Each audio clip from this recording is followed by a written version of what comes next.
Hi കൂട്ടുകാരെ, നമസ്കാരം. എന്തൊക്കെയാണ് വിശേഷം? എല്ലാവരും സുഖമായിരിക്കണമെന്ന് വിചാരിക്കണം. ഞാനും ഇവിടെ സുഖമായിരിക്കണു. അപ്പം ഇന്ന് എൻ്റെ കൂട്ടുകാരടുത്ത് ഞാൻ പങ്കുവയ്ക്കുന്ന വിശേഷം തമ്പനയിൽ കണ്ടപ്പോൾ തന്നെ മനസ്സിലായിട്ടുണ്ടാവും അല്ലേ? അപ്പം ഞാൻ ഇതിനു മുൻപും പറഞ്ഞതുപോലെ പണ്ടൊക്കെ കൂട്ടുകുടുംബമാണ്, ഇന്നിപ്പോൾ അണുകുടുംബമാണ്. അണുകുടുംബമാകുമ്പോൾ അച്ഛൻ, അമ്മ, മക്കൾ, അങ്ങനെ അവർ ഒത്തൊരുമിച്ച് പോയിക്കൊണ്ടിരിക്കുന്ന ഒരു കുടുംബം അല്ലേ? ചിലപ്പോൾ അച്ഛൻ കർക്കശ സ്വഭാവമുള്ള ഒരാളായിരിക്കാം. അമ്മ ഏത് കാര്യങ്ങളും അടുക്കും ചിട്ടയുമായിട്ട് ചെയ്യുന്ന ഒരു അമ്മയായിരിക്കാം. ചിലപ്പോൾ അച്ഛൻ സ്നേഹം പുറത്തധികം കാണിക്കാത്ത എന്നാൽ എല്ലാ കാര്യങ്ങളും കൊണ്ട് നടക്കുന്ന പല രീതിയിലുണ്ടാവുമല്ലോ അല്ലേ? അതെന്തോ ആയിക്കോട്ടെ, അതിലേക്ക് നമുക്ക് കിടക്കേണ്ട ആവശ്യമില്ല. നമ്മൾ ആൺകുട്ടികളൊക്കെ വിവാഹപ്രായമായി ജോലിക്കായി നമ്മൾ വിവാഹം കഴിച്ചു കൊണ്ടുവന്നു കഴിഞ്ഞാൽ പണ്ട് പോലെയല്ല. പണ്ടൊക്കെ അമ്മായിയമ്മപ്പോരൊക്കെ ധാരാളമായിട്ട് ഉണ്ടാവും. ഇന്നും അങ്ങനെയുള്ളവരുണ്ട്. അപ്പോൾ ഇപ്പം മിക്കവാറും മിക്ക വീടുകളിലും നമ്മൾ കാണുന്നത് എങ്ങനെയാണെന്ന് വെച്ച് കഴിഞ്ഞാൽ ഞാൻ ഒരുപാട് അനുഭവിച്ചിട്ടുണ്ട് എൻ്റെ ചെറുപ്പത്തിൽ, അല്ലെങ്കിൽ എൻ്റെ കല്യാണം കഴിഞ്ഞ സമയത്ത്. അപ്പോൾ അതുപോലെ ആവരുത് എൻ്റെ വീട്ടിലേക്ക് വരുന്ന പെൺകുട്ടി. ആ കുട്ടി എൻ്റെ മോളെ പോലെ തന്നെയാണ്, അല്ലെങ്കിൽ നമ്മുടെ കുടുംബത്തിലെ ഒരംഗമാണ് എന്ന രീതിയിൽ ചിന്തിച്ചുകൊണ്ട് പ്രവർത്തിക്കുന്ന അമ്മമാരാണ് ഇന്ന് മിക്ക വീടുകളിലും കാണുന്നത് കേട്ടോ. അതുപോലെ നമ്മൾ എത്രയ്ക്കാണെന്നുണ്ടെങ്കിലും നമ്മുടെ മക്കൾ വിവാഹം കഴിയുന്നവരെ ചിലപ്പോൾ നമ്മൾ കർക്കശമായിട്ടോ അല്ലെങ്കിൽ നിയന്ത്രിച്ചിട്ടോ അല്ലെങ്കിൽ നമ്മൾ അവരോട് ഓരോ കാര്യങ്ങളും ഓരോന്നും പറഞ്ഞും ഒക്കെ ചെയ്യും. വിവാഹം കഴിഞ്ഞാലും പറഞ്ഞു കൊടുക്കില്ല എന്നല്ല ഞാൻ പറയുന്നത്, എന്നാലും അതിന് ഒരു പരിധി വേണം അല്ലേ? അവർ വിവാഹം കഴിഞ്ഞ് കഴിഞ്ഞാൽ അവർക്ക് അവരുടേതായ പ്രൈവസി, അവരുടേതായ ജീവിതം, അങ്ങനെ കാര്യങ്ങളൊക്കെ ആകുമ്പോൾ നമ്മളതിലെല്ലാം ഇടപെടണമെന്നില്ല. അങ്ങനെ ഒരമ്മ, ആ അമ്മ മക്കൾക്ക് വേണ്ട ഇഷ്ടപ്പെട്ട ഇനിയും പുതിയ കുട്ടി മരുമകളായിട്ട് വന്ന കുട്ടിക്ക് വേണ്ട ഭക്ഷണങ്ങളായിക്കോട്ടെ, ആ കുട്ടിയുടെ ഇഷ്ടങ്ങളായിക്കോട്ടെ എല്ലാം നമ്മൾ കൊണ്ട് നടന്ന് അവർക്ക് വേണ്ട രീതിയിൽ എല്ലാം ചെയ്തു കൊടുക്കും അല്ലേ? നമ്മൾ ഇതുവരെയും നമ്മുടെ വീട്ടിൽ നമ്മുടെ ഭർത്താവിനും മക്കൾക്കും നമ്മൾ തന്നെയാണ് അടുക്കള പണികളെല്ലാം ചെയ്ത് ഭക്ഷണമൊക്കെ പാചകം ചെയ്ത് കൊടുത്ത് വീട് ക്ലീനിങ്ങും കാര്യങ്ങളും. ചില വീടുകളിൽ ഇപ്പോൾ നമുക്ക് ക്ലീനിങ്ങിനും ഒക്കെ ആളുണ്ടായിരിക്കാം, അല്ലാത്ത വീടാണ് ഞാൻ പറയുന്നത്. ഇതെല്ലാം ചെയ്ത് കൊണ്ടുപോകുന്നത് ഞാൻ ഒറ്റയ്ക്ക് തന്നെയായിരുന്നു. അപ്പോൾ ഈ കുട്ടി വന്നു വെച്ചിട്ട് ഞാൻ എല്ലാ ഭാരം ആ കുട്ടിക്ക് ഇട്ട് കൊടുക്കണില്ല. ആ കുട്ടി പഠിക്കുക, അല്ലെങ്കിൽ ജോലിക്ക് പോവുക, അല്ലെങ്കിൽ ചിലർ PSC പഠിക്കുന്നവരുണ്ടായിരിക്കും അല്ലേ? അപ്പോൾ അങ്ങനെയൊക്കെ ചെയ്യുകയാണെന്നുണ്ടെങ്കിൽ ചെയ്തോട്ടെ, എൻ്റെ മോളും ഇങ്ങനെയൊക്കെ തന്നെയല്ലേ ജീവിക്കുന്നത് എന്ന രീതിയിൽ ചിന്തിച്ചുകൊണ്ട് എല്ലാ കാര്യങ്ങളും ചെയ്തു കൊടുക്കുന്ന ഒരു വീടാണെന്നുണ്ടെങ്കിൽ ആ വീട്ടിലത്തെ കാര്യമാണ് ഞാൻ പറയുന്നത് കേട്ടോ. അപ്പോൾ ഈ വന്ന മരുമകൾ എന്ത് ചെയ്യണം? അമ്മ എല്ലാ കാര്യങ്ങളും എനിക്ക് ചെയ്തു തരുന്നുണ്ട്. അപ്പോൾ ഈ അമ്മയോട് എല്ലാ കാര്യങ്ങളും നമ്മൾ പുറത്തേക്ക് പോവുകയാണെന്നുണ്ടെങ്കിലും അല്ല ഇങ്ങനെ ഞങ്ങളിങ്ങനെ പോലെ പോകുന്നുണ്ട് അല്ലെങ്കിൽ ഇങ്ങനെയാണെന്ന് പറയുമ്പോൾ ആ അമ്മയ്ക്കൊരു സന്തോഷം തന്നെയാണ് അല്ലേ വന്ന് പറഞ്ഞിട്ട് പോകണത്. അല്ലാത്ത രീതിയിൽ ഞാനിപ്പോൾ എൻ്റെ ഭർത്താവിനോട് ചോദിച്ചിട്ടുണ്ട്, അല്ലെങ്കിൽ എൻ്റെ ഭർത്താവ് എനിക്ക് സമ്മതം തന്നിട്ടുണ്ട്, പിന്നെ എല്ലാവരോടും ഞാൻ ചോദിച്ചിട്ട് വേണോ പോകാനായിട്ട് എന്നുള്ള ചിന്താഗതി പാടില്ല. നമ്മൾ പുറത്ത് പോകുന്ന സമയത്ത് നമ്മളൊരു വീട്ടിലാണല്ലോ താമസിക്കുന്നത്, ആ വീട്ടിൽ നമ്മുടെ എല്ലാ കാര്യങ്ങളും നോക്കുന്നത് ഈ അമ്മ തന്നെയല്ലേ? അപ്പോൾ ആ അമ്മയോട് ഞാനിങ്ങനെ പോവുകയാണ്, അല്ലെങ്കിൽ ഞാൻ ഭക്ഷണം കഴിക്കാൻ ഉണ്ടാവില്ല എന്ന രീതിയിലുള്ള കാര്യങ്ങൾ തുറന്ന് പറയുന്നതുകൊണ്ട് കുഴപ്പമില്ല. ഇനിയിപ്പോൾ അവനവൻ്റെ വീട്ടിലേക്ക് പോവുകയാണെന്നുണ്ടെങ്കിൽ 4 ദിവസം നിൽക്കാനായിട്ട് പോവുക അമ്മ ഞാൻ ഇത്ര ദിവസം അവിടെ നിൽക്കാമെന്ന് വിചാരിക്കുകയാണ്, പോയിട്ട് വരാം. ഇനിയിപ്പോൾ നമുക്ക് പറഞ്ഞ ദിവസം നമുക്ക് വരാൻ പറ്റില്ല, അല്ലെങ്കിൽ എന്തെങ്കിലും കാര്യങ്ങൾ നമുക്ക് എന്തെങ്കിലും കാര്യങ്ങളൊക്കെ ഉണ്ടെങ്കിൽ വരാൻ പറ്റിയില്ല എന്ന് വെക്കുകയാണെന്നുണ്ടെങ്കിൽ ഈ അമ്മയ്ക്ക് ഒന്ന് വിളിച്ച് പറയുകയൊക്കെ ചെയ്യാം അല്ലേ? അമ്മ ഞാൻ 2 ദിവസം കൂടി കഴിഞ്ഞിട്ടേ വരുള്ളൂ, ഇങ്ങനെയാണ് കേട്ടോ എന്ന് ഭർത്താവിനോട് പറഞ്ഞോട്ടെ. അത് അവർ തമ്മിൽ സംസാരിക്കുന്നുണ്ടാവും, പക്ഷേ ഈ അമ്മയോട് ഒന്ന് സൂചിപ്പിക്കാം. പിന്നെ അതുപോലെ തന്നെ എവിടെ പുറത്ത് പോകുമ്പോഴും യാത്ര പറയുന്നത് കൂടാതെ തന്നെ നമ്മൾ പോകുമ്പോൾ പോയ സ്ഥലത്ത് നമ്മൾ എത്തിയിട്ടോ.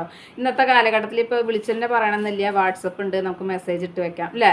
അപ്പോൾ അമ്മ ഞങ്ങളിവിടെ എത്തിയിട്ടുണ്ട്, അല്ലെങ്കിൽ ഇന്ന മാതിരിയാണ്, ഇവിടെ റേഞ്ച് ഇല്ല, അല്ലെങ്കിൽ ഞങ്ങൾക്കിപ്പോൾ വിളിക്കാൻ പറ്റില്ല, ഞാൻ പിന്നെ വിളിക്കാം അമ്മയ്ക്ക് കേട്ടോ എന്ന് പറഞ്ഞു കഴിഞ്ഞാൽ അമ്മയ്ക്ക് എത്രമാത്രം സന്തോഷം ഉണ്ടാവും ഇല്ലേ? അല്ലാതെ നമ്മൾ പോയ സ്ഥലത്ത് വന്ന സ്ഥലത്ത് എന്ന രീതിയിൽ നമ്മൾ പ്രവർത്തിച്ച് കഴിഞ്ഞാൽ അത് മാനസികമായിട്ട് വിഷമം ഉണ്ടാക്കുക തന്നെ ചെയ്യും കേട്ടോ. അപ്പോൾ നമ്മൾ എത്രയൊക്കെ ഇല്ല എന്ന് പറഞ്ഞാലും അത് മാനസികമായിട്ടൊരു വിഷമം ഉണ്ടാവും.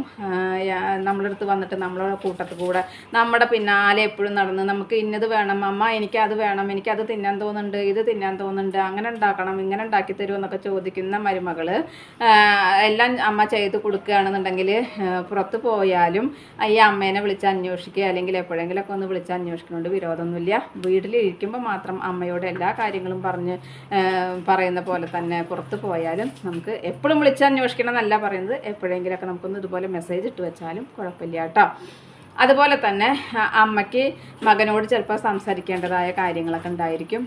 രഹസ്യങ്ങൾ എന്നല്ല ഞാൻ പറയുന്നത്, എന്നാലും നീ ഇപ്പോൾ അത് അങ്ങനെ പോയോ, അല്ലെങ്കിൽ നിൻ്റെ ഫ്രണ്ട്, നമ്മളങ്ങനെ പലതുമില്ല, നമ്മൾ ഒന്നിച്ചിരിക്കുന്ന സമയത്ത് അങ്ങനെയൊക്കെ സംസാരിച്ച് ജീവിച്ചവരാണ് അമ്മയും മകനായിട്ട്. അപ്പോൾ ആ അമ്മ മകനോട് സംസാരിക്കുമ്പോൾ അത് ഒരു കേൾവിക്കാരിയായിട്ട് നമുക്ക് ഇരിക്കാം. ഫ്രണ്ട്സിൻ്റെ കാര്യം അല്ലെങ്കിൽ പൊതുവായിട്ടുള്ള എന്തെങ്കിലും, അല്ലെങ്കിൽ അമ്മയും മകനും സംസാരിക്കുക, എല്ലാവരും സംസാരിച്ചോട്ടെ എന്ന് വിചാരിച്ചിട്ട് നമുക്കൊരു ഫ്രീഡം അവർക്ക് കൊടുക്കണോണ്ട് കുഴപ്പമില്ല കേട്ടോ. അതുപോലെ തന്നെ നമ്മൾ നമ്മുടെ കുട്ടികളെ നോക്കുന്നത് ഈ അമ്മേനെയാണ്. ഇപ്പോൾ മിക്കവരും ഭർത്താവിൻ്റെ വീട്ടിൽ തന്നെയാണ് കൂടുതൽ നിൽക്കണമെന്ന് വെച്ച് കഴിഞ്ഞാൽ ആ കുട്ടികളെ നോക്കുന്നതും ഈ അമ്മ തന്നെയായിരിക്കും. അപ്പോൾ ചെറിയ കുട്ടികളെ നോക്കുകയെന്ന് പറഞ്ഞാൽ കഷ്ടപ്പാടുള്ള കാര്യം തന്നെയാണ്. വീട്ടുപണികളുടെ ഉള്ളിൽ കൂടെ ഈ അമ്മ സന്തോഷമായിട്ട് ആ കാര്യങ്ങൾ ചെയ്ത് കഴിഞ്ഞാലും, അതുപോലെ നമ്മൾ കാര്യങ്ങളൊക്കെ ചെയ്ത് കൊടുത്തു, കുട്ടികളൊക്കെ വളർന്ന് വലുതായി കഴിഞ്ഞാൽ കുട്ടി തന്നെ ജനിച്ച് വളർന്ന പോലെയൊന്നും പെരുമാറരുത് കേട്ടോ. കാരണം ആ അമ്മമാരുള്ളത് കൊണ്ട് തന്നെയാണ് നമുക്ക് കാര്യങ്ങളൊക്കെ നന്നായി കൊണ്ടുപോകാനും കുട്ടികളെ നോക്കാനും ഒക്കെ കഴിഞ്ഞു പോകാൻ പറ്റിയത്. അത് നമുക്ക് ഓർമ്മ വേണം.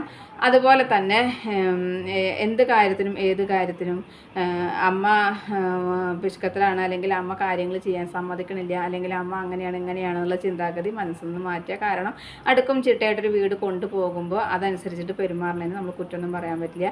പിന്നെ എപ്പോഴും അമ്മയ്ക്ക് എന്താ പറയുക, പിടിവാശിയാണ്, ശുണ്ടിയാണ്, അങ്ങനെ പറയുന്നത് കേട്ടിട്ടുണ്ട്. കാരണം എടുത്തെടുത്തോടെ തന്നെ വെക്കണം. നമ്മളിപ്പോൾ ഒരു നിസ്സാരം ഒരു കത്തി, നമ്മൾ അടുക്കളയിൽ ഒരു കത്തി ഉപയോഗിക്കുന്നത്, ആ കത്തി വെക്കുന്ന ഒരു സ്ഥലം ഉണ്ടെന്നുണ്ടെങ്കിൽ കേട്ടോ, അങ്ങനെയൊക്കെയുള്ള വീടുകളാണെങ്കിൽ ആ കത്തി നമ്മൾ വെക്കുന്ന സ്ഥലത്ത് വെക്കുക. ഇല്ല എന്നുണ്ടെങ്കിൽ നമ്മളത് പിന്നീട് ഒരാവശ്യം തിരഞ്ഞു പോവില്ലേ. അതുപോലെ നമ്മൾ ഒരു ഭക്ഷണം എടുത്തു, അല്ലെങ്കിൽ എന്തെങ്കിലും ഒരു കാര്യം എടുത്തു, അത് നമ്മൾ അവിടെ വെച്ചിട്ട് പോയി, അങ്ങനെ ചെയ്യാതെ അടുക്കും ചിട്ടയായിട്ട് പെരുമാറാനായിട്ട് ശ്രദ്ധിക്കുന്നത് വേണം. എന്തൊക്കെ നമ്മൾ കാര്യങ്ങളും അല്ലെങ്കിൽ നമുക്ക് തിക്കും തിരക്കും ഒക്കെ ഉണ്ടാവാം, എന്നാലും ആ തിക്കും തിരക്കിലും നമ്മൾ ഇങ്ങനെ ഉള്ള കാര്യങ്ങൾ ചിലപ്പോൾ നിസ്സാര കാര്യങ്ങളായിരിക്കാം, എന്നാലും അത് ശ്രദ്ധിക്കാനായിട്ട് അത് അങ്ങനെ ശ്രദ്ധിച്ച് പെരുമാറാനായിട്ട് നമ്മൾ ശ്രദ്ധിക്കുക. കാരണം ഒരാൾ വിചാരിച്ചാൽ മാത്രം വീട് വൃത്തിയാവില്ല. അതുപോലെ തന്നെ നമ്മൾ വീട്ടിൽ സാധനങ്ങൾ വലിച്ചു വാരിയിടാതെ അതൊക്കെ ഒതുക്കി വെക്കാനായിട്ട് ശ്രദ്ധിക്കുക, അടുക്കും ചിട്ടയായിട്ട് വെക്കാനായിട്ട് ശ്രദ്ധിക്കുക. പിന്നെ അമ്മ അടുക്കളയിൽ പാചകമൊക്കെ ചെയ്യുകയാണെന്നുണ്ടെങ്കിൽ അമ്മ എല്ലാ കാര്യങ്ങളും ചെയ്യും, പക്ഷേ എന്തെങ്കിലും കാര്യങ്ങൾ അമ്മയ്ക്ക് അടുപ്പിച്ച് കൊടുക്കാനായിട്ട് ശ്രദ്ധിക്കുക. ഇപ്പോൾ നാളികേരം ചിരകി കൊടുക്കാനോ, അല്ലെങ്കിൽ കഷ്ണങ്ങളൊക്കെ എന്തെങ്കിലും നോക്കി കൊടുക്കാനോ, ഇനിയിപ്പോൾ ഒന്നുമില്ല, ഉള്ളി വെളുത്തുള്ളി സവോള ഇതൊക്കെ നേരെയാക്കുമ്പോൾ കുറച്ച് സമയം പിടിക്കില്ല. അപ്പോൾ അങ്ങനെയൊക്കെ നേരെയാക്കി കൊടുക്കാനായിട്ടും കുറച്ച് സമയം അമ്മയോടൊപ്പം ചിലവഴിക്കാനായിട്ട് ശ്രദ്ധിക്കുക. അതുപോലെ തന്നെ നമ്മൾ ഭക്ഷണം കഴിക്കും കാര്യങ്ങൾ, അല്ലെങ്കിൽ ചായ കുടിച്ചു, ആ സമയങ്ങളിൽ അമ്മ കഴിച്ചോ എന്നൊരു വാക്ക് ചോദിക്കുന്നതുകൊണ്ട് കുഴപ്പമൊന്നുമില്ല കേട്ടോ. കാരണം അത് ചോദിച്ചു കഴിഞ്ഞാൽ കഴിച്ചില്ലെങ്കിൽ പോലും ആ അമ്മയ്ക്ക് വയറ് നിറയും. കാരണം എന്നെ അന്വേഷിച്ചുല്ലോ, അല്ലെങ്കിൽ ഞാൻ കഴിച്ചു എന്നുള്ളത് ചോദിച്ചുല്ലോ എന്നുള്ളൊരു സന്തോഷം ഒന്ന് വേറെ തന്നെയാണ്. അതുപോലെ പുറമേക്കൊക്കെ യാത്ര പോകുന്ന സമയത്ത് അച്ഛനും അമ്മേനെയൊക്കെ വിളിക്കുക. ഇനിയിപ്പോൾ അച്ഛനില്ലാത്ത വീടാണ്, അമ്മ മാത്രമേ ഉള്ളൂ വെച്ചാൽ പ്രത്യേകിച്ച് ആ അമ്മയ്ക്കൊരു പരിഗണന കൊടുക്കണം. കാരണം ആ അമ്മയ്ക്ക് വേറെ ആരും ഇല്ല, ഈ മക്കൾ തന്നെയല്ലേ ഉള്ളൂ. അപ്പോൾ എവിടെ പോകുമ്പോഴും അമ്മ വരുമോ ഇല്ലേ വേറെ കാര്യം, അപ്പോൾ എവിടെ പോകുമ്പോഴും നമ്മൾ അമ്മയെ കൂടി ശ്രദ്ധിക്കാനായിട്ടും അതുപോലെ കൊണ്ടുപോകാനായിട്ടും ശ്രദ്ധിക്കുക. അമ്മ പുറപ്പെട്ടുള്ളൂ, നമുക്ക് ഇങ്ങനെ പോവാം, ഇന്ന സ്ഥലത്തേക്ക് പോവാം, അല്ലെങ്കിൽ ഇങ്ങനെ ഒരു സിനിമയ്ക്ക് പോവാം എന്ന് ചോദിക്കുന്നതുകൊണ്ട് ഒന്നും കുഴപ്പമില്ലല്ലോ. ശരിക്കും വിവേകമായിട്ട് പെരുമാറുന്ന ഒരു അമ്മയാണെന്നുണ്ടെങ്കിൽ ചിലപ്പോൾ മകനും മരുമകളും പോവല്ലേ, ഞാൻ വരുന്നില്ല എന്നുള്ളത് പറയും. പക്ഷേ എന്നാലും ആ ചോദിച്ചതിൽ ഒരു സന്തോഷം ആ അമ്മയ്ക്ക് കിട്ടും. അപ്പോൾ അന്ന് ചോദിക്കുന്നുണ്ട്, പോയ ഒരു വാക്ക് പോകണോണ്ട് ഒന്നുമില്ലല്ലോ, അങ്ങനെ ചോദിക്കാനായിട്ട് ശ്രദ്ധിക്കുക. അതുപോലെ തന്നെ അമ്മയും മകനും കൂടി സംസാരിച്ചു അല്ലെങ്കിൽ അങ്ങനെയാണെന്ന് പറയുമ്പോൾ അതിനൊന്നും നമുക്ക് പരാതി ചെയ്യേണ്ട ആവശ്യമില്ല. നേരെ തിരിച്ച് ഈ അമ്മ ഇത്തിരി പോലുള്ള അമ്മയാണ്, മകനോട് അമ്മ ഓരോന്നും പറഞ്ഞു കൊടുത്തിട്ട് മകൻ അതനുസരിച്ച് നമ്മളോട് പെരുമാറുകയാണെന്നുണ്ടെങ്കിൽ നമുക്ക് എന്തെങ്കിലും മകനോട് അപ്പം നമുക്ക് പറയാം, നിങ്ങൾ അങ്ങനെ ചെയ്തത് ശരിയല്ല, ഇന്ന മാതിരിയാണ് നമുക്ക് തുറന്ന് പറയാം. അങ്ങനെയുള്ളതിനൊക്കെ നമുക്ക് പറയണം. അല്ലാത്ത രീതിയിലൊക്കെ ആണെന്നുണ്ടെങ്കിൽ നമുക്ക് അങ്ങനെയൊന്നും അമ്മേനെയും മകനെയും കൂടിയിട്ട് എന്താ പറയുക അടിച്ച് വിരിയിപ്പിക്കേണ്ട ആവശ്യം ഇല്ല. മിക്കവരും അങ്ങനെ കാണിക്കുന്നത് കണ്ടിട്ടുണ്ട്. വീട്ടിൽ അമ്മ മാത്രമേ ഉള്ളൂ, അമ്മ ഒറ്റയ്ക്കേ ഉള്ളിച്ചാൽ കൂടി എൻ്റെ സ്വാതന്ത്ര്യത്തിന് ഒന്നും നടക്കണില്ല, അല്ലെങ്കിൽ എൻ്റെ ഇഷ്ടത്തിനൊന്നും നടക്കണില്ല എന്ന രീതിയിൽ ആ അമ്മയെ തനിച്ചാക്കിയിട്ട് പോകുന്ന മക്കളെയും കണ്ടിട്ടുണ്ട് കേട്ടോ. അപ്പോൾ ഈ അമ്മ എത്രമാത്രം കഷ്ടപ്പെട്ടിട്ടായിരിക്കും ആ മക്കളെ വളർത്തിക്കൊണ്ടുവരുന്നത്. നമുക്ക് മക്കളുണ്ടാകുമ്പോൾ നമുക്കറിയാം നമ്മൾ എത്രമാത്രം കഷ്ടപ്പെടുന്നുണ്ട് എന്നുള്ളത്. അപ്പോൾ അതനുസരിച്ച് ആ അമ്മ അങ്ങനെ കഷ്ടപ്പെട്ടിട്ടാണല്ലോ നമ്മൾക്കിങ്ങനെ ഒരു ആളെ കിട്ടിയത്. അല്ലെങ്കിൽ ഇത്രയും ചിലപ്പോൾ സദ്ഗുണനായ ഒരു ഭർത്താവാണെന്നുണ്ടെങ്കിൽ ആ ഒരു ഭർത്താവിനെ നമുക്ക് കിട്ടാൻ കാരണം ഈ അമ്മയാണ് എന്നുള്ളത് ചിന്തിച്ച് വേണം നമ്മൾ പെരുമാറാനായിട്ട്. അതുപോലെ അമ്മ കാര്യങ്ങളൊക്കെ ചെയ്യുമ്പോൾ അവിടെ ചെയ്തോട്ടെ എന്ന രീതിയിൽ മാറി നിൽക്കാതെ അമ്മയ്ക്ക് വേണ്ട സഹായങ്ങളൊക്കെ ചെയ്ത് കൊടുത്തതിന് ശേഷം നമ്മൾ ഒന്നുമില്ല കുറച്ച് നേരമൊക്കെ പിന്നെയും ഒന്ന് വർത്തമാനം പറയാച്ചാൽ അമ്മയ്ക്ക് സന്തോഷമാവും. കാരണം ഒറ്റയ്ക്ക് അടുക്കളയിൽ നിന്നിട്ട് ഇങ്ങനെ പണിയെടുക്കുമ്പോൾ അല്ലെങ്കിൽ വീട്ടിലെ കാര്യങ്ങളെല്ലാം ഒറ്റയ്ക്ക് ചെയ്യുമ്പോൾ ഒരാൾ കൂടെ ചെയ്തില്ലെങ്കിൽ പോലും ഒരാൾ നമ്മളോട് സപ്പോർട്ടായിട്ട് അല്ലെങ്കിൽ എന്തെങ്കിലും സംസാരിച്ചുകൊണ്ട് കൂടെ നിൽക്കുന്നുണ്ടെന്നുണ്ടെങ്കിൽ അതൊരു സന്തോഷമുള്ള കാര്യം തന്നെയാണ്. അതുപോലെ തന്നെ നമുക്കറിയാം ഒരു വീട് അടുക്കും ചിട്ടയായിട്ട് കൊണ്ടുപോകണമെന്നുണ്ടെങ്കിൽ നമ്മൾ ഒരാൾ മാത്രം വിചാരിച്ചത് കൊണ്ടായില്ല. വീട് ഗേറ്റ് കടന്ന് വരുമ്പോൾ തന്നെ നമ്മൾ ശ്രദ്ധിക്കേണ്ട കാര്യം ഗേറ്റ് നമ്മൾ വീട്ടിലേക്ക് പ്രവേശിക്കുമ്പോൾ ഗേറ്റ് അടച്ചിടാനായിട്ട് ശ്രദ്ധിക്കുക. അതിനുശേഷം വന്ന് ചെരുപ്പുകളൊക്കെ നമ്മൾ അവിടെയും ഇവിടെ ഇങ്ങനെ കാലിൽ നിന്ന് അങ്ങോട്ട് വലിച്ചെറിയുന്ന പോലെ ചെരുപ്പുകൾ ഇടാതെ ചെരുപ്പുകൾ നമ്മൾ ഓരോ ഭാഗത്ത് സൂക്ഷിച്ച് വെക്കുക. അതുപോലെ നമ്മൾ സാധനങ്ങൾ നമുക്ക് സാമ്പത്തികം ഉണ്ടായിരിക്കും, അപ്പോൾ സാധനങ്ങൾ ഒരുപാട് വാങ്ങിച്ച് കൂട്ടിയിട്ട് വെറുതെ വീട്ടിലിങ്ങനെ സ്ഥലം മുടക്കിയിരിക്കുക നമ്മൾ ആവശ്യമുള്ള സാധനങ്ങൾ വാങ്ങാനായിട്ട് ശ്രദ്ധിക്കുക. അതുപോലെ തന്നെ സിറ്റ് ഔട്ടിലാണെങ്കിലും ഹാളിലാണെങ്കിലും നമ്മളിപ്പോൾ ഒരാൾ പെട്ടെന്നൊക്കെ കയറി വന്ന സിറ്റ് ഔട്ടും ഹാളിലൊക്കെ ഉണ്ടാവുക അല്ലേ, അപ്പോൾ അവിടെയൊക്കെ നമ്മൾ നീറ്റായിട്ട് ഇരിക്കാനായിട്ട് എപ്പോഴും ശ്രദ്ധിക്കുക. നമ്മൾ പണികളൊന്നും ഇല്ല അല്ലെങ്കിൽ നമുക്ക് പണികളൊന്നും ചെയ്യേണ്ട അമ്മ എല്ലാം ചെയ്യും എന്ന് വെച്ച് കഴിഞ്ഞാൽ നമുക്ക് ഇങ്ങനത്തെ കാര്യങ്ങളൊക്കെ ശ്രദ്ധിക്കാമല്ലോ. അപ്പോൾ നമ്മൾ ഹാളും സിറ്റ് ഔട്ടൊക്കെ വൃത്തിയായിട്ട് ഇടാനായിട്ട് ശ്രദ്ധിക്കുക. അതുപോലെ എപ്പോഴെങ്കിലുമൊക്കെ ഒന്ന് മാറാല തട്ടാനോ ജനലുകൾ തട്ടാനോ അതൊക്കെ തട്ടി പൊടികളൊക്കെ കളയാനോ ശ്രദ്ധിക്കുക.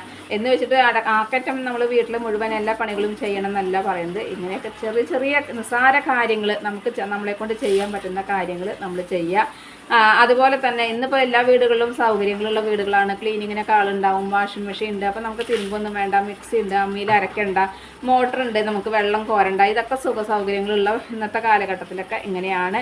അപ്പോൾ നമുക്ക് എന്താ വേണ്ടത്, ആ അമ്മയോട് കൂടിയിട്ട് കുറച്ച് സമയമൊക്കെ നമ്മൾ സംസാരിച്ച് അമ്മയോ എന്തെങ്കിലും കാര്യങ്ങൾ ഇഷ്ടപ്പെട്ട ഭക്ഷണങ്ങൾ നമ്മൾ ഉണ്ടാക്കി തരാം. ആ അമ്മയോടല്ല ആവശ്യപ്പെടുന്നത്, ആ അമ്മയല്ലേ നമുക്ക് തയ്യാറാക്കി തരുന്നത്. അപ്പോൾ യാതൊരു മടിയും കൂടാതെ തയ്യാറാക്കി തരുന്ന ആ അമ്മമാരുടെ കൂട്ടത്തിൽ നമ്മൾ കുറച്ച് സമയം ചിലവഴിക്കാനായിട്ട് ശ്രദ്ധിക്കുക. അതിനായിട്ട് നമ്മൾ ശ്രമിക്കുക. അതുപോലെ തന്നെ നമ്മുടെ മക്കളെ പൊന്നുപോലെ നോക്കുന്നതും നമ്മുടെ മക്കൾക്ക് വേണ്ട ഭക്ഷണം ഇഷ്ടപ്പെട്ട ഭക്ഷണം തയ്യാറാക്കുന്നതും ഈ അമ്മ തന്നെയാണ്. അപ്പോൾ അതിനൊക്കെ നമുക്ക് എപ്പോഴും അല്ലേ, നമ്മളെ പ്രസവിച്ച അമ്മമാരേനെ നമ്മൾ വെറുക്കണമെന്നോ അവരേനെ വേണ്ടെന്നോ അല്ല ഞാൻ പറയുന്നത്. ഇങ്ങനെ ചെയ്യുന്ന അമ്മമാരുണ്ടെങ്കിൽ അവരോട് കുറച്ചുകൂടി കരുതലോട് കൂടി പെരുമാറാനായിട്ട് ശ്രദ്ധിക്കുക. പിന്നെ നമ്മുടെ അമ്മമാർ നമ്മളെ വിളിക്കും, സംസാരിക്കും, ഇതൊക്കെ ആവശ്യമാണ്. നമുക്ക് ദിവസത്തിൽ ഒരു ദിവസം ഒരു പ്രാവശ്യം അല്ലെങ്കിൽ 2 ദിവസം കൂടുമ്പോഴോ ഒക്കെ വിളിക്കും. പക്ഷെ ചില അമ്മമാരുണ്ട് മക്കളെന്നെ വിളിച്ചിട്ട് നീ അങ്ങനെ ചെയ്തോ, നീ ഇങ്ങനെ ചെയ്തോ, റൂമിൽ നിന്ന് പുറത്തേക്ക് ഇറങ്ങണ്ട, റൂമിൽ തന്നെ ഇരിക്കണം, അമ്മേനെ ഒന്നും സഹായിക്കണ്ട, അവിടെ അച്ഛനില്ലോ, അപ്പം കുഴപ്പമില്ല, നീ എന്താ വെച്ചാൽ നീ അമ്മ ഇങ്ങനെ പറഞ്ഞു കഴിഞ്ഞാൽ തിരിച്ചിങ്ങനെ മറുപടി കൊടുക്കണം, നീ ഇങ്ങനെ താഴ്ന്ന് നിൽക്കേണ്ട ആവശ്യമൊന്നുമില്ല, നിൻ്റെ ഭർത്താവ് ജോലി ചെയ്യുന്നുണ്ട്, നിൻ്റെ ഭർത്താവ് ജോലി ചെയ്തിട്ടാണ് നീ അവിടെ ജീവിക്കുന്നത്, അങ്ങനെയൊക്കെ പറഞ്ഞു കൊടുക്കുന്ന അമ്മമാരുണ്ട്. അപ്പോൾ അങ്ങനത്തെ അമ്മമാർ പറഞ്ഞ് കേട്ട് കഴിഞ്ഞാൽ മക്കളതനുസരിച്ച് പെരുമാറാതെ ആ അമ്മമാർ പറയുന്നത് നമ്മൾ ഇടത്തെ ചെവി കൂടെ കേട്ടു വെച്ചാൽ വലത്തെ ചെവി കൂടെ അത് കളയുക, അല്ലെങ്കിൽ വലത്തെ ചെവി കൂടെ കേൾക്കണം വെച്ചാൽ ഇടത്തെ ചെവി കൂടെ അത് കളയുക. അത് നമ്മൾ മനസ്സിൽ വെക്കാൻ പാടില്ല. അങ്ങനെ നമ്മുടെ മനസ്സിൽ അത് വെച്ച് കഴിഞ്ഞ് കഴിഞ്ഞാൽ നമ്മുടെ മനസ്സിനത് ദുഷിപ്പിച്ച് കൊണ്ട് 1-2 ദിവസം കൊണ്ട് നമ്മൾ പെരുമാറ്റത്തിൽ മാറ്റം വരുന്നതല്ല പറയുന്നത്. നമ്മുടെ മനസ്സിനെ അത് ദുഷിപ്പിച്ചിട്ട് അവസാനം നമ്മൾ ആ അമ്മയോട് കൂടുതൽ ഒരു വൈരാഗ്യ ബുദ്ധിയോട് കൂടി പെരുമാറും. അതേപോലെ തന്നെ തൻ്റെ ഭർത്താവിനോടും അങ്ങനെ പറഞ്ഞു കൊടുത്തുകൊണ്ട് ഭർത്താവിൻ്റെ മനസ്സിലേക്കും വൈരാഗ്യം കയറ്റിക്കൊണ്ട് ആ കുടുംബത്തിനെ ശിഥിലീകരിക്കാനായിട്ട് നോക്കാതെ ഒത്തൊരുമിച്ച് പോകാനായിട്ട് ശ്രദ്ധിക്കുക. നല്ലതുപോലെ അമ്മായിമ്മപ്പോരൊക്കെ എടുക്കണ അമ്മയ്ക്കാണെന്നുണ്ടെങ്കിൽ നമ്മൾ പറഞ്ഞ് മനസ്സിലാക്കാൻ നോക്കുക. ഇല്ല എന്നുണ്ടെങ്കിൽ ഇങ്ങനെയൊന്നും ചെയ്യേണ്ട, അതല്ല ഞാൻ പറയുന്നത്. അല്ലാതെ നമ്മുടെ കാര്യങ്ങളെല്ലാം നോക്കുന്ന ഒരു അമ്മയാണ് എന്നുണ്ടെങ്കിൽ കേട്ടോ. അപ്പോൾ അപ്പോഴാണ് ആ കുടുംബം ഒത്തൊരുമയോട് കൂടി പോവുക. ആ അമ്മയ്ക്ക് അച്ഛൻ ഉണ്ടെങ്കിൽ പോലും ഇല്ല, ഇനി അച്ഛനില്ല, അമ്മ മാത്രമേ വീട്ടിലുള്ളൂ വെച്ചാലും സന്തോഷം സമാധാനം അവർക്കും ഉണ്ടാവും, നിങ്ങൾക്കും ഉണ്ടാവും. ഒരു കുടുംബം നന്നായി മുന്നോട്ട് പോകാനും കഴിയും. നമ്മൾ പരസ്പരം അങ്ങോട്ടും ഇങ്ങോട്ടും ഭാര്യ ഭർത്തൃബന്ധം നമ്മൾ അഡ്ജസ്റ്റ് ചെയ്ത് പോകുന്ന പോലെ തന്നെ ഈ വീട്ടിലും മറ്റുള്ളവരായിട്ട് നമ്മൾ അഡ്ജസ്റ്റ് ചെയ്യാനായിട്ട് ശ്രമിക്കുക. ഒരു വീട്ടിൽ ചിലപ്പോൾ ഒരു മകനാ മാത്രമായിരിക്കില്ല ഉണ്ടാവുക, 2 ആൺമക്കളോ അല്ലെങ്കിൽ 2 പെൺമക്കളോ ഒക്കെ ഉണ്ടായിരിക്കാം. അപ്പോൾ ഭർത്തൃ സഹോദരിമാർ വരുന്ന സമയത്ത് അവരോടും നന്നായിട്ട് പെരുമാറാനായിട്ട് ശ്രമിക്കുക. അതുപോലെ തന്നെ ഭർത്താവിൻ്റെ മറ്റ് സഹോദരങ്ങളോടും അവരുടെ ഭാര്യമാരോ അല്ലെങ്കിൽ ഭർത്താക്കന്മാരൊക്കെ ആണെന്നുണ്ടെങ്കിൽ അവരോടും നമ്മൾ നല്ല രീതിയിൽ പെരുമാറാനായിട്ട് ശ്രദ്ധിക്കുക. നമ്മൾ കാണുമ്പോൾ കാഴ്ചയിൽ മാത്രം നമ്മൾ നന്നായി സംസാരിച്ച് അല്ലെങ്കിൽ മധുരമായി സംസാരിച്ചത് കൊണ്ട് മാത്രം കാര്യമില്ല. പലരും പല സ്ഥലങ്ങളിലാണെന്നുണ്ടെങ്കിൽ നമ്മൾ എപ്പോഴെങ്കിലൊക്കെ എപ്പോഴും വിളിച്ച് നമ്മൾക്ക് സംസാരിക്കണം അല്ലെങ്കിൽ നമുക്ക് എല്ലാവർക്കും അതിന് ഒഴിവുണ്ടായിക്കൊള്ളണമെന്നില്ല. എങ്കിലും ഇന്നത്തെ കാലഘട്ടത്തിൽ നമുക്ക് വാട്സപ്പ് അല്ലെങ്കിൽ നമുക്ക് പല രീതിയിലും നമുക്ക് അന്വേഷണങ്ങൾ അറിയിക്കാനും വിശേഷങ്ങൾ തിരക്കാനും ഒക്കെ മാർഗ്ഗങ്ങളുണ്ട്. അപ്പോൾ അത് പ്രകാരം നമ്മൾ ചെയ്യുക. അങ്ങനെ ആ കെട്ടുറപ്പോട് കൂടിയിട്ട് ആ സ്നേഹബന്ധങ്ങളോട് കൂടിയിട്ട് ആ ഒരു കുടുംബം മുന്നോട്ട് പോകുമ്പോൾ അതിൻ്റെ ഒരു സന്തോഷം ഒന്ന് വേറെ തന്നെയാണ്. അപ്പം വന്ന് കയറിയ പെൺകുട്ടിയാണെങ്കിലും ആ അമ്മയാണെങ്കിലും ഇത് രണ്ട് കൂട്ടരും ശ്രദ്ധിച്ചാൽ തന്നെയാണ് ഒരു കുടുംബം നല്ല രീതിയിൽ മുന്നോട്ട് കൊണ്ടുപോകാനായിട്ട് കഴിയുള്ളൂ. അപ്പോൾ ഇതുപോലെ നമ്മൾ ശ്രദ്ധിക്കുക. അതുപോലെ തന്നെ നമ്മുടെ വീട്ടിൽ നിന്ന് അമ്മയോ അല്ലെങ്കിൽ അച്ഛനോ ഒക്കെ വിരുന്ന് വരികയാണെന്നുണ്ടെങ്കിൽ ഞാൻ ഇതിന് മുൻപ് പറഞ്ഞിട്ടുണ്ട്, ചില അമ്മമാർ മക്കളുടെ കുടുംബം നശിപ്പിക്കുന്ന അമ്മമാരുണ്ട്. കാരണം അവർ മകളെ വിവാഹം ചെയ്ത് കൊടുത്ത വീട്ടിലേക്ക് വന്നു കഴിഞ്ഞാൽ മറ്റുള്ളവരായിട്ട് ഒന്ന് സംസാരിക്കാനോ മറ്റുള്ളവരോട് ഇടപഴകാനോ നിൽക്കാതെ മകളുടെ റൂമിലേക്ക് കയറി പോയിട്ട് മണിക്കൂറുകളോളം മകളുമായി സംസാരിച്ചതിന് ശേഷം പുറത്തേക്ക് ഇറങ്ങി വന്നിട്ട് ചിലപ്പോൾ ചായ കൊടുത്താൽ കുടിക്കും, ഇല്ല എന്നുണ്ടെങ്കിൽ അതുപോലും കുടിക്കാൻ നിൽക്കാതെ പോകുന്നവരുണ്ട് കേട്ടോ. ഞാൻ കണ്ടിട്ടുണ്ട്, അതുകൊണ്ടാണ് ഞാൻ പറയുന്നത്. അപ്പോൾ അങ്ങനെയൊക്കെ അമ്മമാർ വന്നിട്ട് പെരുമാറുമ്പോൾ ഈ മകളാണ് അമ്മയോട് പറയേണ്ടത്, അമ്മ ഇങ്ങനെ ഇവിടെ റൂമിൽ വന്നിരുന്നിട്ട് ഇപ്പോൾ കുറച്ച് നേരമൊക്കെ സംസാരിക്കാൻ കുഴപ്പമൊന്നുമില്ല, സംസാരിച്ച് കഴിഞ്ഞാൽ പറയാം വരൂ നമുക്ക് ഹാളിലേക്ക് പോകാം അല്ലെങ്കിൽ സിറ്റ് ഔട്ടിലേക്ക് പോകാം, അവരെല്ലാവരും അവിടെ ഉണ്ട്, നമുക്ക് എല്ലാവർക്കും ഒന്നിച്ചിരിക്കാം എന്ന് പറഞ്ഞിട്ട് മകള് അമ്മയെ കൊണ്ടുവരിക വേണ്ടത് കേട്ടോ. പഴയ കാലഘട്ടങ്ങളിൽ അങ്ങനെ കൊണ്ടുവരാതെ റൂമിലിരുന്ന് സംസാരിച്ചിട്ട് പോയിട്ട് കുടുംബത്ത് പല പ്രശ്നങ്ങൾ ഉണ്ടായിട്ടുള്ള വീടുകളുണ്ട്. ഇന്നത്തെ കാലഘട്ടത്തിൽ പെൺകുട്ടികൾ കുറച്ചുകൂടി ബുദ്ധിപൂർവ്വം പെരുമാറുന്നു ഞാൻ ചിന്തിക്കുന്നു. അതുകൊണ്ട് വരൂ നമുക്ക് ഹാളിലേക്ക് പോകാം അല്ലെങ്കിൽ എല്ലാവരോടും കൂടിയിട്ട് അവിടെ ഇരിക്കാം എന്ന് പറഞ്ഞ് പുറത്തേക്ക് കൊണ്ടുവരുന്ന പെൺകുട്ടികളെയും കണ്ടിട്ടുണ്ട് കേട്ടോ. അപ്പോൾ അങ്ങനെ വന്ന് സംസാരിച്ച് കഴിഞ്ഞാൽ അപ്പോൾ അവിടെ ആ പ്രശ്നം ഇല്ലാതെയായി തീരും. അപ്പോൾ ഇതൊക്കെ തന്നെയാണ് നമ്മൾ ഓരോ വീടുകളിൽ. പിന്നെ നമ്മുടെ എത്ര ആയാലും നമ്മുടെ വീട് പോലെ എങ്ങനെയൊക്കെ കരുതാന്ന് പറഞ്ഞാലും ചിലപ്പോൾ ചിലവർക്ക് മനസ്സുകൊണ്ട് അങ്ങനെ ഉണ്ടാവില്ല. പക്ഷേ ചില കുട്ടികൾക്ക് നല്ല ഫ്രീഡായിട്ട് ചില കുട്ടികൾ പെരുമാറും. അപ്പോൾ നമ്മളോട് നന്നായിട്ട് ഇങ്ങോട്ട് പെരുമാറുന്ന ഒരു അമ്മയാണെന്നുണ്ടെങ്കിൽ നമുക്കും ഫ്രീ ആയിട്ട് അങ്ങോട്ട് പെരുമാറാനുള്ള ഒരു മനസ്സ് നമുക്ക് വേണം. ആ ഒരു മാനസികാവസ്ഥ നമുക്ക് ഉണ്ടായാൽ തന്നെയാണ് കാര്യമുള്ളൂ. ഇല്ലെങ്കിൽ അങ്ങനെ ഒരു മാനസികാവസ്ഥ നമുക്കില്ലെങ്കിലും കുടുംബത്ത് പ്രശ്നങ്ങൾ ഉണ്ടാവാം. പിന്നെ നമുക്ക് വേണ്ട ബേക്കറിയും സാധനങ്ങളും എന്തൊക്കെ കൊണ്ടുവന്ന് വെച്ചാലും നമുക്കത് നമ്മുടെ ഇഷ്ടത്തിന് കഴിക്കാം. ഒന്നും പറയാത്ത ഒരു അമ്മയാണെന്നുണ്ടെങ്കിൽ ഇത്രയൊക്കെ കാര്യങ്ങൾ ചെയ്തു തരുന്ന ഒരു അമ്മയാണെന്നുണ്ടെങ്കിൽ നമുക്ക് ജീവിതം സുഖസുന്ദരമായിട്ട് മുന്നോട്ട് കൊണ്ടുപോകാനായിട്ട് കഴിയും. നമ്മളായിട്ടൊരു പ്രശ്നം ഉണ്ടാക്കാതിരുന്നാൽ മതി. അപ്പോൾ ഇങ്ങനെയുള്ള കാര്യങ്ങളൊക്കെ ഒരു പെൺകുട്ടി ശ്രദ്ധിച്ച് ഒരു ഭർത്താവിൻ്റെ വീട്ടിലേക്ക് വന്ന് പെരുമാറി പോവുകയാണെന്നുണ്ടെങ്കിൽ ആ വീട്ടിലും പ്രശ്നങ്ങളില്ല, ആ കുടുംബത്തിലും സമാധാനവും ശാന്തതയും എപ്പോഴും സന്തോഷവും നിറഞ്ഞുകൊണ്ടിരിക്കുന്ന ഒരു കുടുംബം തന്നെയായി മാറും. അപ്പോൾ ഇത് നമ്മളും ശ്രദ്ധിക്കണം, അമ്മമാരും ശ്രദ്ധിക്കണം. അമ്മമാർ ശ്രദ്ധിച്ചാലും നമ്മൾ മക്കളും ഇതൊക്കെ ശ്രദ്ധിച്ചിട്ട് തന്നെയാണ് പെരുമാറേണ്ടത്. പിന്നെ ഇങ്ങനെയൊക്കെ പെരുമാറിക്കഴിഞ്ഞു കഴിഞ്ഞാൽ കുടുംബം നന്നായിട്ട് പോകും. പിന്നെ ഇപ്പോൾ എത്ര സ്വന്തം മകളാണെങ്കിൽ പോലും ചിലപ്പോൾ എന്തെങ്കിലും പറഞ്ഞാൽ നമുക്കത് ഇഷ്ടപ്പെട്ടു എന്ന് വരില്ല, അല്ലെങ്കിൽ എന്തെങ്കിലും കാര്യങ്ങൾ ചെയ്താൽ നമുക്ക് ഇഷ്ടപ്പെട്ടു എന്ന് വരില്ല. അപ്പം നമ്മൾ ചിലപ്പോൾ അതിന് മറുപടി കൊടുക്കും. അങ്ങനെ അത് ചെയ്താലും ആ അമ്മ തുറന്ന് പറയുന്നുണ്ടല്ലോ, അപ്പോൾ അതിൽ നമ്മൾ സന്തോഷം കാണുക വേണ്ടത്, അല്ലാതെ അത് മനസ്സിൽ വെച്ചിട്ടല്ലല്ലോ പെരുമാറുന്നത് എന്ന് ചിന്തിച്ചുകൊണ്ട് നമ്മൾ അങ്ങനെ ജീവിക്കാനായിട്ട് ശ്രമിക്കുക. അപ്പം മരുമക്കളായി വരുന്ന പെൺകുട്ടികൾ ഇങ്ങനെയുള്ള കാര്യങ്ങളൊക്കെ ശ്രദ്ധിച്ച് കഴിഞ്ഞാൽ കുടുംബം നന്നായിട്ട് മുന്നോട്ട് പോകാനായിട്ട് കഴിയും. അതുപോലെ നമ്മളിപ്പോൾ മരുമക്കളുടെ അറിയാനുള്ള കാര്യം പറഞ്ഞു എന്ന് മാത്രം അല്ലാത്ത രീതിയിലുള്ളത് ഉണ്ടാവും. അതുപോലെ തന്നെ ഈ അമ്മയ്ക്ക് വല്ല അസുഖമോ കാര്യങ്ങളൊക്കെ ആയിക്കഴിഞ്ഞ് കഴിഞ്ഞാൽ വേണ്ട കാര്യങ്ങളൊക്കെ ചെയ്ത് കൊടുക്കുക. നേരത്തെ ഒരു ലേശം കഞ്ഞിയോ അല്ലെങ്കിൽ എന്തെങ്കിലും ഭക്ഷണങ്ങൾ നേരത്തെ കൊണ്ടുപോയി കൊടുക്കാനും അമ്മയെ കഴിപ്പിക്കാനൊക്കെ നമ്മൾ ശ്രദ്ധിക്കുക വേണം കേട്ടോ. ഇന്നത്തെ എൻ്റെ വിശേഷം ഇത്രയൊക്കെ തന്നെയുള്ളൂ. എൻ്റെ കൂട്ടുകാർക്ക് ഇഷ്ടമായി ഉണ്ടാവുമെന്ന് വിചാരിക്കണം. ഇഷ്ടപ്പെട്ട് കഴിഞ്ഞാൽ ലൈക്ക് ചെയ്യുക, ഷെയർ ചെയ്യുക. അതുപോലെ പുതിയതായി കാണുന്ന ഏതെങ്കിലും കൂട്ടുകാരുണ്ടെങ്കിൽ സബ്സ്ക്രൈബ് ചെയ്യാൻ മറക്കരുതേ. അടുത്തൊരു വിശേഷമായി വേഗത്തിൽ വരുന്നതാണ്. അതുവരേക്കും നന്ദി, നമസ്കാരം. നിങ്ങളുടെ സ്വന്തം ജോ. വീണ്ടും കാണാം. Bye, see U.